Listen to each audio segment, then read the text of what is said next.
மயிலாடுதுறை மாவட்டம் தரங்கம்பாடி தாலுகா அரங்கக்குடியைச் சேர்ந்தவர் சிராஜுதீன். இவர் சிங்கப்பூரில் உள்ள தனியார் நிறுவனத்தின் மேனேஜராக பணியில் உள்ளார். சிங்கப்பூர் குடியுரிமை பெற்ற இவர் சாலை பாதுகாப்பை வலியுறுத்தியும், சிங்கப்பூரில் உள்ள ஆட்டிசம் குறைபாடு உடைய குழந்தைகளுக்கு நிதி திரட்டும் வகையிலும் இருசக்கர வாகனத்தில் இந்தியாவிற்கு செல்ல திட்டமிட்டிருந்தார். இவரது கனவை நிறைவேற்றும் வகையில் கடந்த செப்டம்பர் 1ஆம் தேதி இருசக்கர வாகனத்தில் தன் பயணத்தை துவங்கினார். இவரும் இவரது சக நண்பர் திருவாரூர் மாவட்டம் இரவாஞ்சேரியைச் சேர்ந்த ஜெய்சன் ஆகிய இருவரும் விலை உயர்ந்த BMW 450 ரக 2 இருசக்கர வாகனத்தில் பயணம் மேற்கொண்டனர்.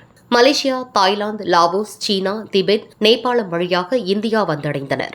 இந்தியாவில் தெலங்கானா மாநிலத்தை தவிர பல்வேறு மாநிலங்கள் வழியாக இருசக்கர வாகனத்தில் 41 நாட்கள் சுற்றுப்பயணம் செய்து விழிப்புணர்வு ஏற்படுத்தி நிதி திரட்டியவர்கள் 14,000 கிலோமீட்டர் கடந்து வந்து இன்று தங்களது சொந்த மாவட்டத்திற்கு வந்து சேர்ந்தனர். இருசக்கர வாகனத்தில் தனது சொந்த கிராமமான மயிலாடுதுறை அருகே உள்ள அரங்கக்குடி கிராமத்திற்கு வந்த சிராஜுதீனுக்கு அவரது குடும்பத்தினர் மற்றும் பொதுமக்கள் உற்சாக வரவேற்பு அளித்தனர். பட்டாசு வெடித்து அவருடன் இருசக்கர வாகனத்தில் வீடு வரை சென்று உற்சாகப்படுத்தி சந்தன மாலை அணிவித்து பாராட்டு தெரிவித்தனர்.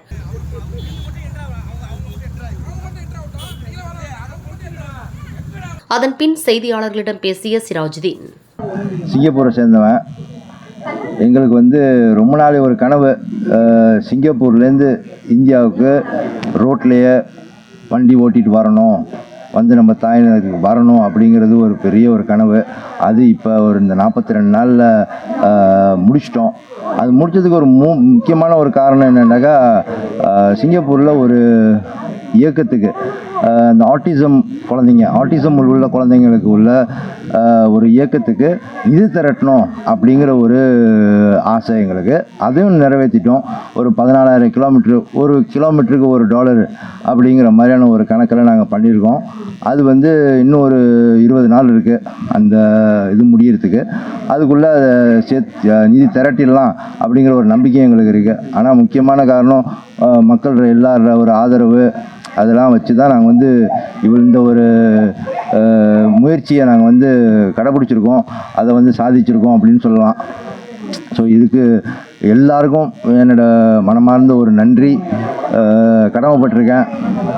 நல்ல விதமாக எந்த ஒரு சம்பவமும் இல்லாமல் சேர்ந்ததுக்கு ரொம்ப ஆண்டவனை ரொம்ப பிரார்த்தனை பண்ணுறேன்.